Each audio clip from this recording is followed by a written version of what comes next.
بسم اللہ الرحمن الرحیم الحمد للہ رب العالمین والصلاة والسلام على سید الانبیاء والمرسلین ومن تبعهم بإحسان إلى يوم الدین اما بعد اعوذ باللہ من الشیطان الرجیم بسم اللہ الرحمن الرحیم ان الذین آمنوا والذین هاجروا وجاهدوا في سبيل الله بأموالهم وأنفسهم أعظم درجة عند الله وَأُولَئِكَ هُمُ الْفَائِزُونَ۔ ناظرین کرام، آپ کا فاتبعونی چینل پر استقبال ہے۔ آج میں آپ کے سامنے ایک نہایت اہم مضمون جو ہندوستان کے بہت بڑے عالم، مفکر، کئی کتابوں کے مؤلف اور مصنف حضرت مولانا علی میاں ندوی صاحب کی تحریر ہے، نہایت ولولہ انگیز ہے اور ایسی تحریر ہے جو لوگوں کو جھنجھوڑتی ہے، جس میں ملت کے جو حال ہیں اور ملت نے جو اسلام سے اپنے آپ کو دور کر لیا ہے اور ان کی زندگی اسلام سے ہٹ کر کے گزر رہی ہے، وہ نام کے مسلمان رہ گئے ہیں اور ہر طور طریقہ، تہذیب، ثقافت، رہنا سہنا، اٹھنا بیٹھنا، کھانا پینا سب غیروں کے طریقے پر چل رہا ہے۔ سوچنا، ان کی فکر، یہ سب جو ہے غیروں کے طرز پر ہو رہا ہے اور غیروں کے فکر کے حساب سے اور ان کی سمجھ کے حساب سے ہو رہا ہے۔ آئیے اس تحریر کو دیکھتے ہیں جس میں حضرت مولانا نے کیا فرمایا ہے۔ یہ تحریر مولانا علی میاں کی بصیرت افروز تحریر ہے اور اس کو اگر کوئی صاحب دل تھوڑا سا بھی اس کے اندر غیرت اور اہمیت ہوگی تو وہ ہل جائے گا۔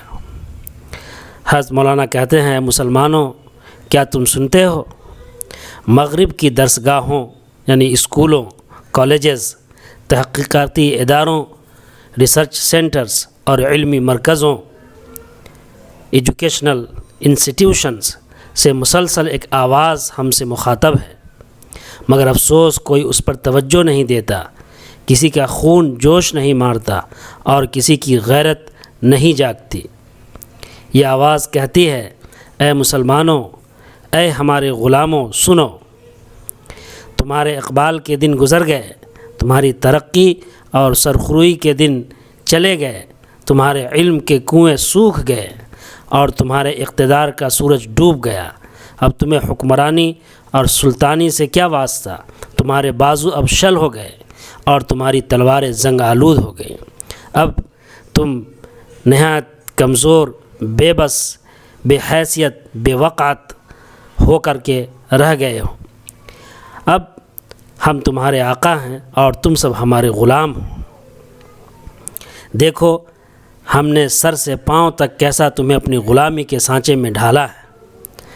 یہ مغرب کی طرف سے کہا جا رہا ہے، مغرب کے اداروں کی طرف سے کہا جا رہا ہے کہ تمہاری جو حالت ہم نے کی ہے، یعنی یورپ نے، ویسٹ نے، مغرب نے جو مسلمانوں کی حالت کی ہے، ان کا جو گت بنایا ہے، ان کو جس سانچے میں ڈھالا ہے، اس کے بارے میں کہا جا رہا ہے، ہم نے سر سے پاؤں تک کیسا تمہیں اپنی غلامی کے سانچے میں ڈھالا ہے۔ یعنی سر سے پاؤں تک تم ہمارے تہذیب، ہماری کلچر، ہماری ثقافت، ہمارے حساب سے تم زندگی گزار رہے ہو، تمہارا پورا وجود ہمارے حساب سے گزر رہا ہے۔ ہمارا لباس پہن کر اور ہماری زبان بول کر اور ہمارے طور طریقے اختیار کر کے تمہارے سر فخر سے بلند ہو جاتے ہیں۔ یہ مغرب کے لوگ کہہ رہے ہیں، یورپ کے لوگ کہہ رہے ہیں، ویسٹ کے لوگ کہہ رہے ہیں مسلمانوں سے۔ تمہارے چھوٹے چھوٹے معصوم بچے جب ہمارا قومی نشان اور مذہبی شعار ٹائی لگا کر اسکول جاتے ہیں تو اس لباس کو دیکھ کر کیسا تمہارا دل خوش ہوتا ہے۔ یہ قومی نشان اور مذہبی شعار اس لیے کہا گیا کہ صلیب جو ہے، وہ جو ٹائی ہے، وہ اس کو عیسائی لوگ مانتے ہیں کہ وہ صلیب ہے اور اس طور سے وہ گلے میں اس کو لٹکاتے ہیں۔ ہم بیوقوف نہیں تھے، ہم تمہارے دل و دماغ کو اپنا غلام بنا چکے تھے۔ اب تم ہماری آنکھوں سے دیکھتے ہو، ہمارے کانوں سے سنتے ہو اور ہمارے دماغ سے سوچتے ہو۔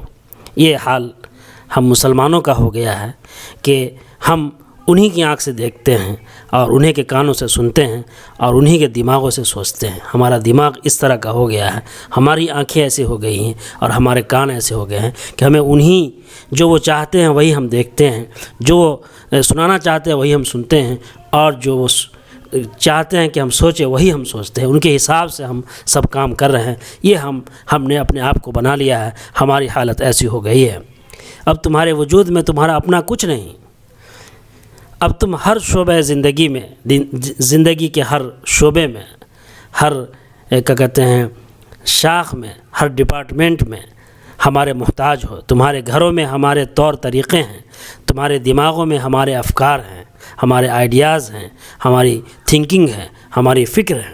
تمہارے اسکولوں اور کالجوں میں ہمارا مرتب کیا ہوا نصاب ہے، ہمارا مرتب کیا ہوا سلیبس ہے۔ تمہارے بازاروں میں ہمارا سامان ہے اور تمہاری جیبوں میں ہمارا سکہ ہے۔ تمہارے سکے کو ہم پہلے مٹی کر چکے ہیں، یعنی جو درہم و دینار اور چاندی اور سونے کے سکے چلتے تھے اس کو وہ پہلے ہی مٹی کر چکے ہیں۔ تم ہمارے حکم سے کیسے سرتابی کر سکتے ہو؟ یعنی جو مغرب حکم دے اس کو مسلمان کیسے بھلا سکتا ہے اور اس سے کیسے انحراف کر سکتا ہے، اس کو کیسے نہیں مان سکتا؟ تم اربوں اور خربوں روپیے کے ہمارے قرض دار ہو، تمہاری معیشت ہمارے قبضے میں ہے، تمہاری منڈیاں ہمارے رحم و کرم پر ہیں، اور تمہارے سارے تجارتی ادارے صبح اٹھتے ہی ہمارے سکے کو سلام کرتے ہیں۔ تمہیں اپنے جوانوں پر بڑا ناز تھا، تم کہتے تھے ذرا نم ہو تو یہ مٹی بڑی زرخیز ہے ساقی۔ تو سنو، اس زرخیز زمین کو ہم نے ہیروئن بھرے سگریٹ، شہوت انگیز تصویروں، ہیجان خیز زنا کے مناظر سے لبریز فلمیں اور ہوس زر کا آب شور شامل کر کے بنجر کر دیا ہے۔ یعنی یہ سب چیزیں، ان سب چیزوں کا ہم نے تمہارے نوجوانوں کو عادی بنا دیا ہے۔ ہیروئن بھرے سگریٹ، شہوت انگیز تصویریں، ہیجان خیز جو لوگوں کے اندر پرووکیشن پیدا کرے، لوگوں کے اندر ہیجان پیدا کرے، زنا کے مناظر سے لبریز فلمیں اور ہوس زر یعنی مال و دولت کی ہوس اور اس کی جو ہے خواہش کا آب شور شامل کر کے بنجر کر دیا ہے۔ اب جو ہے کوئی کیا کہتے ہیں حیات اور کوئی جو ہے جوش اور کوئی ولولہ، کوئی ان کے اندر حرکت، ایمانی غیرت جو ہے وہ باقی نہیں رہی۔ تمہیں اپنی افواج پر بھی بڑا گھمنڈ تھا، اب جاؤ اپنی فوج کے اسلحہ خانوں کو دیکھو، اگر ہم ہاتھ روک لیں تو تمہارا سارا نظام درہم برہم ہو جائے۔ اب تم بغیر ہم سے اجازت لیے کسی پر فوج کشی نہیں کر سکتے۔ بوسینیا اور عراق کے حشر کو ہمیشہ یاد رکھنا۔ جاؤ، اب عافیت اسی میں ہے کہ جو طرز حیات اور طرز حکومت ہم نے تمہیں سکھایا ہے اس سے سرے منہ انحراف نہ کرنا، یعنی تھوڑا سا بھی انحراف نہ کرنا۔ خبردار ہماری غلامی سے نکلنے کی کوشش نہ کرنا، اور ہمیں امید بھی یہی ہے کہ تم برسوں تک ایسا نہ کر سکو گے جو تمہاری ہم نے حالت بنا دی ہے، کیونکہ جتنے اس کوشش کے محرکات ہو سکتے تھے، یعنی ایمان کی پختگی، جوش جہاد، بالغ نظری، غیرت دین، وہ سب ہم نے تمہارے دانشوروں، مفکروں اور عالموں سے دنیا کی چند آسائشی چیزیں دے کر خرید لیے ہیں۔ اب ہم نے تمہاری عورتوں کو ٹی وی کے ذریعے بے حیائی کی ترغیب دے کر، سنگار و آرائش، حسن کا بہترین سامان دے کر ان کی چادر اتروا دی ہے، اور تمہارے مردوں کو عریاں اور فحش فلمیں دکھا کر ان کی مردگانگی کی جڑ کاٹ دی ہے۔ اب تمہارے یہاں کوئی خالد، کوئی طارق، کوئی صلاح الدین اور کوئی ٹیپو پیدا نہیں ہو سکتا۔ اور سنو، ہم احسان فراموش نہیں ہیں، تمہاری قوم کے کچھ احسان بھی ہم پر ہیں، خاص طور پر تمہارے علماء کے۔ انہوں نے اپنی مسجدوں اور مدرسوں میں بیٹھ کر ایک دوسرے کی تکفیر کر کے، یعنی ایک دوسرے کو کافر بنا کر کے آپس میں لڑ کر ہماری تہذیب و افکار کے لیے راستہ صاف کیا۔ تمہارے دانشوروں اور مفکروں نے ترقی یافتہ اور ماڈرن کہلانے کے شوق میں ملحد اور زندیق بن کر ہمارے فلسفے کی اشاعت کی۔ تمہاری تعلیم گاہوں نے ہمارا نصاب تمہارے نوجوانوں کے دل و دماغ میں ہم سے بہتر طریقے سے اتار کر اپنے مذہب سے بغاوت پر اکسایا۔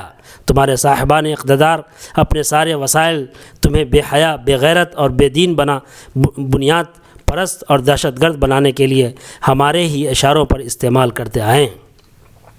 ہم ان سب کے شکرگزار ہیں. تمہارے مذہب نے کیسی کیسی پابندیاں تم پر لگا رکھی تھی، یہ حرام وہ حرام، یہ جائز وہ ناجائز، زندگی کی راہیں تم پر تنگ کر دی تھی. ہم نے تمہیں زندگی